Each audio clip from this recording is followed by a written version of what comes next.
tool super PE ពេលដែល account របស់យើងវាខូច token គឺវានឹងជារូមេដៃបែបហ្នឹងអញ្ចឹងគឺយើងប្រើលេងការដែរតើដែលយើងចូលយក token សារថ្មីវាខូច token អាចមកពី account របស់យើងដូរ password ឬមួយក៏ checkpoint ជាក់ស្ដែងបញ្ហានេះគឺវាដាក់ថា account របស់យើងចូលជាប់ checkpoint ហ្នឹងអញ្ចឹងយើងត្រូវតែចូលទៅដោះស្រាយសិនដើម្បីដោះស្រាយគឺយើងចូលទៅកាន់ Facebook វិញណាព្រោះថាពេលហ្នឹងគឺយើងប្រើលេងបានហើយអញ្ចឹងយើងចូលទៅកាន់ Facebook ទៅបាទ facebook.com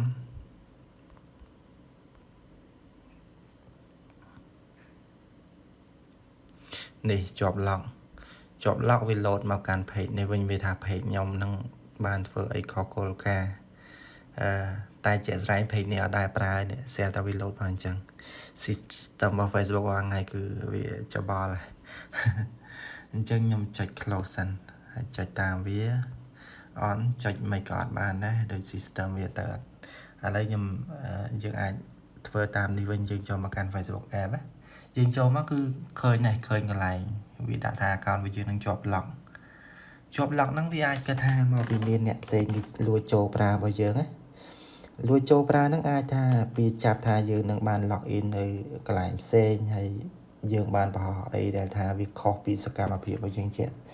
ទូទៅអញ្ចឹងណាហើយដល់ពេលយើងប្រើ tool វិញប្រើ tool វាប្រៀបដូចជាយើង log in នៅលើកន្លែងផ្សេងអញ្ចឹងហ្នឹងហើយអញ្ចឹងវាបើសិនជា account របស់យើងវាអត់សូវរឹងមាំ Facebook វាគិតថាអាចនឹងមានអ្នកផ្សេងគេចូលលួចប្រើអញ្ចឹងណាអញ្ចឹងវាជាប់ lock ហ្នឹងហើយដោយពេលមានបញ្ហាហ្នឹងគឺយើងអាចចុចហើយករណីហ្នឹងមាន2ទៀតទី1គឺដោយករណីខ្ញុំនេះគឺវាជាប់ lock វាមានប៊ូតុងឲ្យយើងដោះហើយបើករណីទៀតនេះដូចករណីមួយនេះវាដាក់ជាប់ lock អញ្ចឹងវាមានប៊ូតុង alert មកករណីហ្នឹងដោះអត់តាន់បានទេអាចនឹងចាំ 3-4 ថ្ងៃឬមួយក៏យើងត្រូវចូលទៅកាន់ទូរស័ព្ទដៃឬមួយកុំព្យូទ័រដែលយើងធ្លាប់ប្រើទូទៅអញ្ចឹងយើងអាចដោះបានដែរ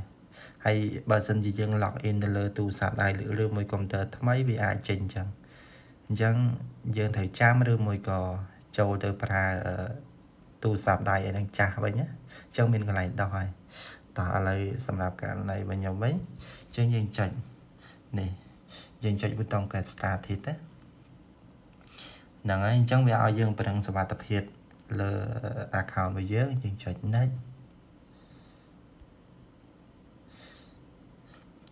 យើងចុច next ទៀតនេះវាថា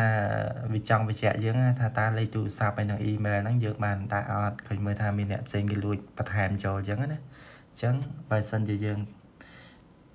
ងអត់ស្គាល់អីទេយើងអាចដោះ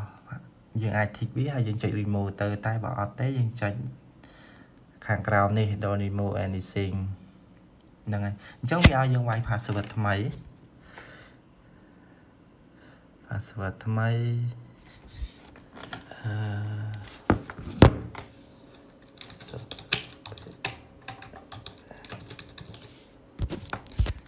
អូខេតា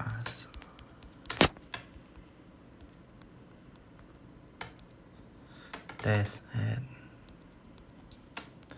super PE test ad 1 2 3 តោះ save change នេះបញ្ហាទៀតដែរវាថា page ខ្ញុំនឹងខុសគោលការណ៍បាទប្រហោះឲ្យនឹង spam អីណានៃវាហើយយើងអត់បានធ្វើអីផងយើងចុចនៅតាមវាទេវារៀងអញ្ញាយតិច system of Facebook ថ្ងៃហ្នឹងហើយតោះអញ្ចឹងយើងហ្នឹងហើយអញ្ចឹងឥឡូវហ្នឹងគឺយើងអាចចូលបានវិញហើយគាត់ថាជាវាចង់បញ្ជាក់ថាយើងហ្នឹងឃើញមើលថាមានអ្នកផ្សេងគេចូលប្រើគេបាន comment ឬមួយក៏បានធ្វើអីប្រទេសបដាអញ្ចឹងយើងអាចចុចមើលពីសកម្មភាពរបស់ account ហ្នឹង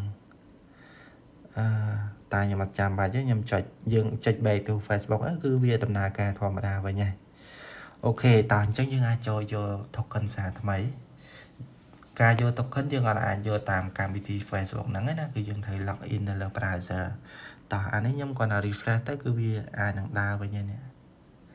អញ្ចឹងយើងត្រូវ log in សារថ្មីមុនហ្នឹងគឺអត់បាន copy ទុក spare PE test add 1 2 3នឹងអាចចូលមកកាន់ tool របស់យើងមកនេះវិធីដោះស្រាយគឺយើងត្រូវចូលយក token ថ្មីហើយយើងដាក់ចូលនៅក្នុង cloud មួយនេះតោះអញ្ចឹងយើងចុចលើអានេះទៅចុចទៅនេះហើយបន្ទាប់មកយើងរកពាក្យ EAA នៅលើ iPhone Safari គឺយើងចុចលើសញ្ញាព្រួញហើយបើសិនជានៅលើ Chrome គឺយើងមាន tray 3នៅខាងស្ដាំខាងក្រោម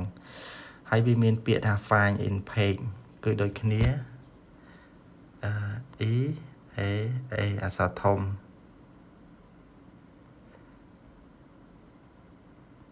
ឃើញហ្នឹង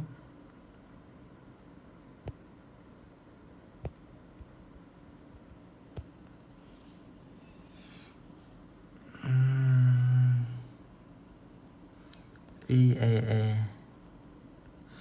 browser ជួនកាលវាគាំងដោយសារតែវាច្រើនពេក EAA ចាំមិនក៏សេចអត់ទៅចឹងនេះអញ្ចឹងយើងចុចលើវាជាប់ទៅហើយយើងមកកាន់ tool របស់យើងវិញតាក់ទងមួយ search ហ្នឹងបើសិនជានៅលើ Firefox គឺវារៀង smooth ហ្មងអូខេវាលោតថាយើងដាក់ token ថ្មីបានជោគជ័យហ៎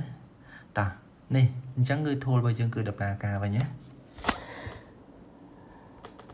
ចឹងយើងអាចប្រើអាច upload ឯនឹងធម្មតាវិញណា